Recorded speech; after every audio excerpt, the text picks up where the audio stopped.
मध्ये आलेला मराठी व्याकरणावरील पीवायक्यू प्रश्न आहे. प्रश्न काय आहे बघा.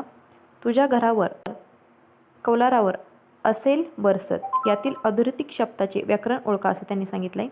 मग अधोरेखित शब्द कोणते आहेत? घरावर आणि कौलारावर. तर ऑप्शन काय आहेत बघा. क्रियाविशेषणाव्यय, उभय आणि वायव्यय, शब्दयोगी अव्यय आणि केवळ प्रयोगी अव्यय. बघा तुम्ही बरोबर उत्तर गेस केलं असेल. या प्रश्नाचं योग्य उत्तर आहे ऑप्शन क्रमांक 3 शब्दयोगी अव्यय.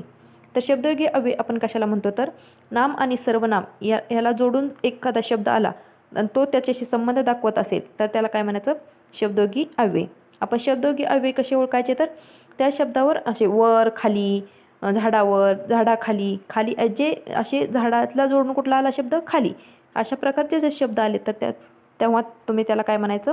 शब्दयोगी अव्यय. अशाच प्रकारचे प्रश्न बघण्यासाठी तुम्ही संध्याकाळी 6:15चा व्हिडिओ बघा, कारण आपण 30 प्रश्नांची व्याकरणावरील मॉक टेस्ट घेणार आहोत. अशाच प्रश्नांसाठी आपला चॅनल सबस्क्राईब करून ठेवा. चला तर थांबूया. धन्यवाद.